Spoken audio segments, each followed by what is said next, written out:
Insyaallah pada kesempatan kali ini kita akan bahas tentang sahabat mulia Abu Bakar As-Siddiq radhiyallahu anhu. Beliaulah khalifah yang pertama ya dari Khulafaur Rasyidin dan memiliki banyak keistimewaan yang tidak dimiliki oleh sahabat-sahabat yang lain ya.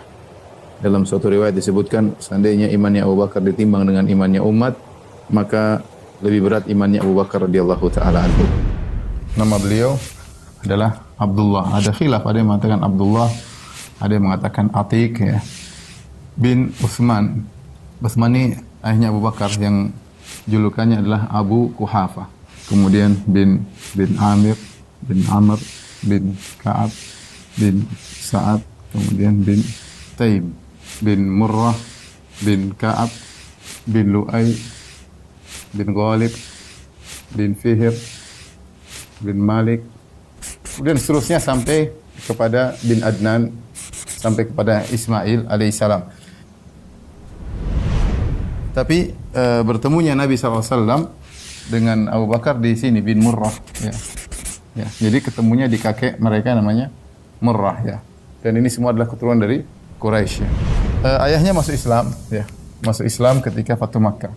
Jadi ayahnya masuk Islam, ibunya juga masuk Islam. Jadi dia keluarga yang berkah, ayahnya masuk Islam, ibunya masuk Islam, Abu Bakar masuk Islam. Anak-anaknya juga Islam, Masya Allah ya. Adapun Abu Bakar radhiyallahu ta'ala anhu, dia memiliki beberapa istri ya. 4 ya. Di antaranya Habibah bintu Kharijah Al-Ansariyah, kemudian Qutailah ya. Ummu Ruman, kemudian Asma binti Umais. Adapun dari istri yang dia nikah di zaman jahiliyah dengan Qutailah, maka punya anak 2 ya. Namanya Abdullah dan Asma. Asma binti Abu Bakar. Yang Asma menikah dengan Zubair bin Awam. Adapun dari Ummu Ruman lahirlah Aisyah radhiyallahu taala anha, kemudian Abdurrahman. Dari Asma binti Umais lahirlah Muhammad bin Abi Bakar. Dari Habibah binti Kharijah Ummu Kulsum. Inilah keluarga Abu Bakar radhiyallahu taala anhu ya. Abu Bakar lahir 2 tahun setelah tahun gajah, Amul Fil. Abu Bakar wafat 2 tahun setelah wafatnya Nabi. Yaitu sekitar tahun 13 Hijriah. Amul Fil artinya tahun di mana tentara bergajah yang dibawa oleh Abraha menyerang kota Mekah. Di tahun itulah lahir Nabi Muhammad SAW. Dari sini dia tahu bahwasanya Abu Bakar 2 tahun lebih muda daripada Nabi SAW. Dan ketika beliau meninggal, umurnya sama dengan Nabi SAW. Sama-sama umur 63 tahun. Adapun Abu Bakar radhiyallahu ta'ala anhu, fisiknya sebagaimana disebutkan oleh Aisyah sendiri berkulit putih ya. Orangnya kurus ya. Matanya agak ke dalam mungkin saking kurusnya ya. Matanya agak cekung ke dalam. Kemudian kalau pakai sarung, sarungnya sering jatuh ya. Jadi saking kurusnya sering sarungnya melorot kalau bahasa kita. Saking kurusnya Abu Bakar radhiyallahu ta'ala anhu. Orang yang sangat pemalu. Beliau radhiyallahu ta'ala anhu suka menangis ya. Sering menangis. Di antara akhlak Abu Bakar radhiyallahu ta'ala anhu, beliau orangnya kalau kita bahasa kita pandai bergaul ya. Kenapa? Karena beliau termasuk orang yang paling pakar nasab. Tidak semua orang Quraisy pakar nasab. Orang dahulu di antara pembicaraan yang menyenangkan bicara tentang nasab. Oh, kamu keluarga ini, nasabmu begini-begini. Kenal, itu menyenangkan. Ketika dia pakar tentang nasab-nasab orang, maka dia mengerti tentang kabilah ini, bagaimana menghadapi kabilah ini, bagaimana sifat-sifat mereka. Dan beliau adalah pedagang yang kaya raya, sehingga beliau sering bersafar ke sana kemari. Orang-orang kenal Abu Bakar.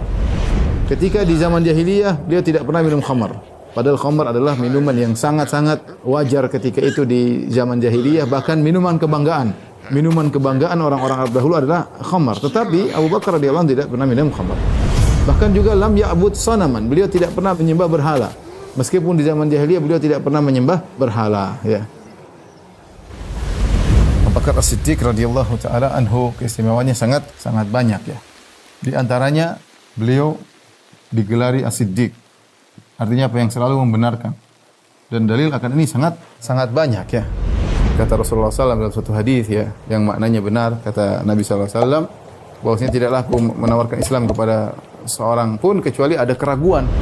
Abu Bakar saja yang langsung membenarkan Rasulullah SAW. Abu Bakar selalu membenarkan Nabi SAW. Jadi beliau ketika ditawarkan Islam tidak ragu, langsung terima.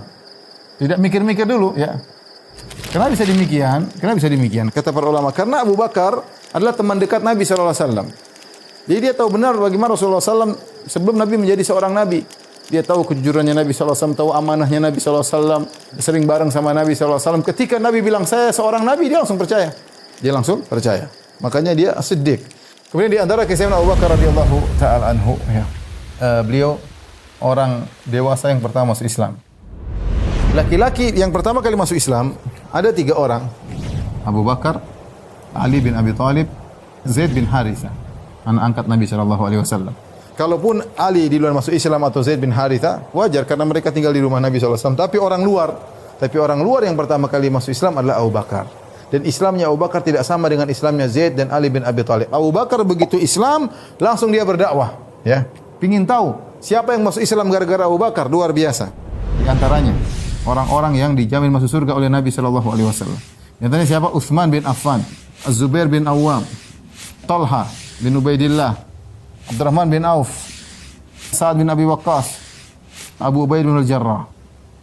Ini semua termasuk 10 orang dijamin masuk surga. Ini orang-orang yang masuk Islam semuanya lewat Abu Bakar. Semua pahala mereka ngalir kepada Abu Bakar.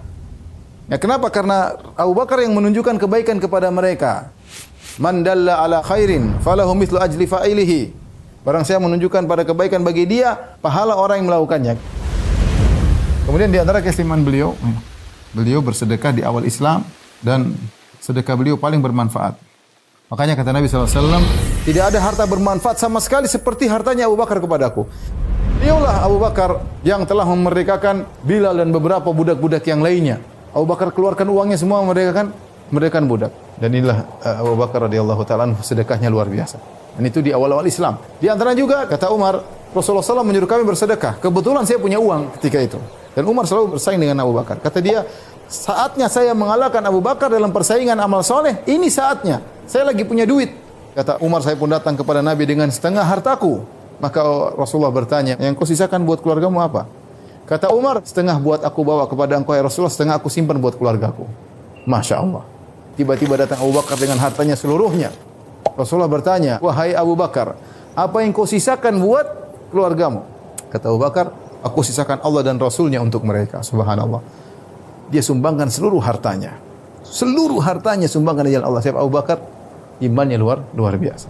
Ada sebagian sahabat ingin menyumbangkan harta banyak, Rasulullah SAW melarang. Contohnya Sa'ad bin Abi Waqqas. Dia merasa dia akan meninggal. Dia ingin menyumbangkan hartanya seluruh. Kata Rasulullah SAW, jangan. Kemudian juga Ka'ab bin Malik ketika dia diterima taubatnya gara-gara tidak ikut dalam perang Tabuk, dia ingin menyumbangkan hartanya seluruhnya. Kata Nabi, jangan. Tapi ketika Abu Bakar menyumbangkan hartanya seluruhnya, Rasulullah SAW tidak bilang jangan. Rasulullah SAW terima. Kenapa? Rasulullah SAW tahu bagaimana Abu Bakar, bagaimana tawakalnya, bagaimana hebatnya Abu Bakar radhiyallahu taala anhu. Maka di antara keistimewaan Abu Bakar, tidak ada sedekah yang paling bermanfaat bagi Nabi seperti sedekahnya Abu Bakar. Kemudian di antara keistimewaan Abu Bakar radhiyallahu anhu, beliau semangat dalam banyak amal soleh. Dari Abu Hurairah radhiyallahu taala anhu, beliau berkata, qala Rasulullah sallallahu alaihi wasallam, Rasulullah SAW pernah bertanya, siapa di antara kalian wahai para sahabatku yang berpuasa hari ini? Kata Abu Bakar, saya Rasulullah. Kemudian Rasulullah SAW bertanya lagi, siapa yang hari ini mengikuti jenazah, ya, mengantarkan jenazah sampai dikuburkan? Abu Bakar menjawab, saya ya Rasulullah. Rasulullah bertanya lagi, siapa di antara kalian yang beri makan kepada orang miskin pada hari ini? Abu Bakar mengatakan, saya ya Rasulullah. Rasulullah bertanya lagi, siapa yang hari ini menjenguk orang sakit? Kata Abu Bakar, saya ya Rasulullah. Kata Rasulullah SAW, tidaklah perkara-perkara ini berkumpul pada seorang mukmin kecuali masuk surga, ya. Dan menunjukkan bahwasanya beliau semangat dalam banyak amal soleh. Jadi beliau punya andil dalam banyak amal soleh. Ini beramal, itu beramal, ini beramal, itu beramal. Dan ini jarang orang yang seperti ini, ya. Jarang seperti Abu Bakar radhiyallahu taala anhu. Kemudian di antara keistimewaan Abu Bakar radhiyallahu anhu, beliau satu-satunya yang jadi imam ketika Rasulullah sakit. Bahkan Rasulullah yang suruh. Ketika Rasulullah SAW ingin sholat berjamaah, Rasulullah SAW pingsan, tidak kuat di hari-hari akhir hayat beliau. Kemudian Rasulullah SAW terbangun, minta air lagi agar beliau semangat untuk sholat berjamaah. Ketika beliau tidak mampu, beliau mengatakan, muru Abu Bakrin. Suruh Abu Bakar menjadi imam. Setelah 13 hari Rasulullah SAW sakit, pada hari Senin Rasulullah SAW meninggal, itu pada tanggal 12 Rabiul Awal, tanggal 12 Rabiul Awal tahun 11 Hijriah. Ketika Rasulullah SAW meninggal, maka Umar bin Khattab radhiyallahu anhu tidak menerima hal tersebut. Maka Umar waktu itu berteriak di hadapan para sahabat, demi Allah Rasulullah SAW belum meninggal. Sungguh Allah akan bangkitkan dia kembali. Dan dia akan memotong kaki-kaki dan tangan-tangan ya mereka, yaitu orang munafik. Ya. Kata Umar menjelaskan, dia menyesal. Dia mengatakan, wallahi makana yaqau fi nafsi illa dza. Ketika itu tidak ada terbetik dalam benakku kecuali Rasulullah tidak meninggal. Rasulullah SAW tidak meninggal. Ya. Dan orang tidak ada yang berani menegur Umar karena karismatik Umar. Dan orang pada bingung Rasulullah SAW meninggal atau tidak. Maka Abu Bakar keluar. Abu Bakar berkata, wahai yang bersumpah, tenang, jangan kemana-mana. Dia diamkan Umar. Tatkala Abu Bakar mulai ngomong, Umar diam, tidak berani ngomong di hadapan Abu Bakar radhiyallahu taala anhu. Abu Bakar kemudian memuji Allah, menyanjung Allah. Kemudian beliau berkata, ketahuilah siapa yang menyembah Muhammad sallallahu alaihi wasallam, sungguhnya Muhammad telah meninggal. Barang siapa yang menyembah Allah, sungguhnya Allah Maha hidup dan tidak mati. Wa qala, kemudian Abu Bakar membacakan firman Allah, innaka mayyitun wa innahum mayyitun. Sungguhnya engkau akan mati sebagaimana mereka juga akan mati. Ayat ini turun kepada Nabi. Engkau akan mati sebagaimana mereka akan mati. Lihat bagaimana Abu Bakar berdalil dengan cepat dengan ayat-ayat yang menjelaskan bahwasanya Rasul akan meninggal dunia. Kemudian Abu Bakar membacakan firman Allah, "Ma Muhammadun illa rasulun qad khalat min qablihi rusul." Tidaklah Muhammad kecuali hanya seorang rasul sebagaimana telah lalu rasul-rasul sebelumnya. Afa immata, apa kalau dia meninggal dunia? Au qutila, atau dia terbunuh. In qalabtum ala aqabikum, kalian kembali murtad. Ketika para sahabat mendengar ayat-ayat tersebut, maka kaget mereka mendengar ayat ini, maka mereka sadar bahwasanya Rasulullah SAW benar-benar meninggal dunia. Tapi mereka seakan-akan luput dari mereka dua ayat ini. Abu Bakar tenang dan dia menghadirkan dua ayat tersebut. Sehingga ketika dia membaca dua ayat tersebut, para sahabat kemudian menangis. Ya, mereka tahu bahwasanya Rasulullah SAW benar-benar telah meninggal dunia. Ya. Ini secara singkat apa yang dilakukan oleh Abu Bakar radhiyallahu taala anhu ketika beliau menjadi khalifah.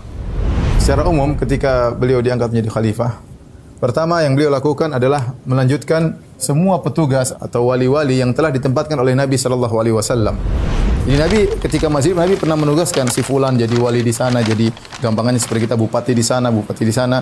Itu Rasulullah SAW telah menugaskan mereka dan tugas mereka adalah memimpin salat, menegakkan hukum had, mengurus uang zakat dan jizyah, kemudian jihad dan yang lainnya.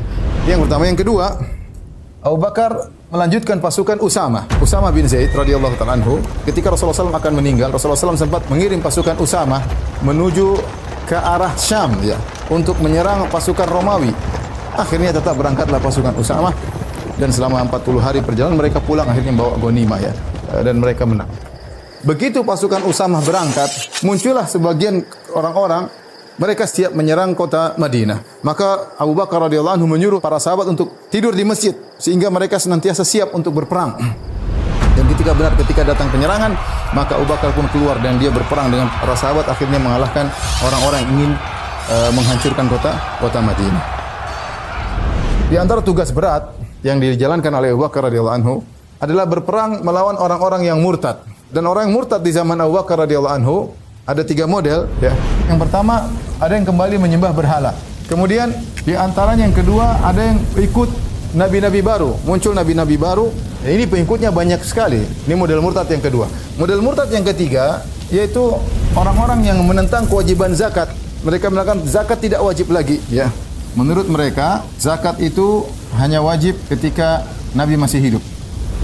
Setelah pasukan Usamah pulang ya, mulailah Abu Bakar radhiyallahu anhu mengatur strategi peperangan untuk menghadapi problematika ini. Ini problematika yang sangat berat. Ya. Di mana-mana muncul murtad. Nah, Abu Bakar masing-masing mewasiatkan, kamu lewat sini, nanti lewat sini, nanti lewat sini. Kamu lewat sini, lewat sini. Makanya saya bilang Abu Bakar radhiyallahu kayaknya kepala beliau itu kayak ada GPS. Beliau mengerti peta-peta.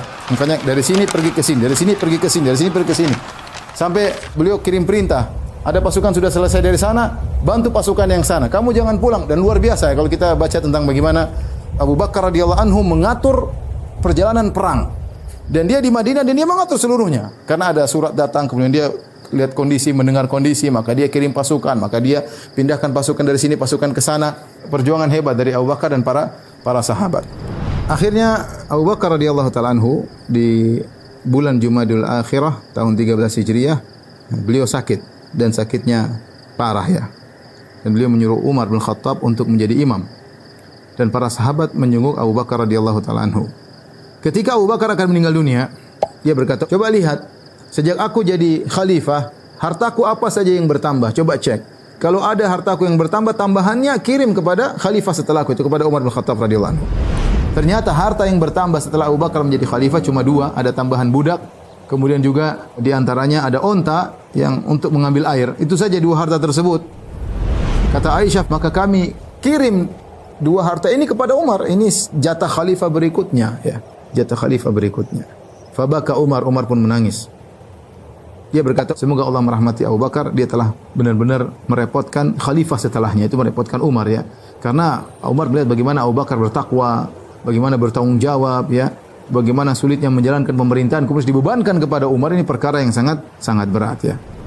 Abu Bakar sakit dan akhirnya selama 15 hari, kemudian beliau pun meninggal sama pada hari Senin. Seperti wafatnya Nabi SAW, tapi kalau Nabi meninggal di waktu duha, Abu Bakar meninggal di waktu malam.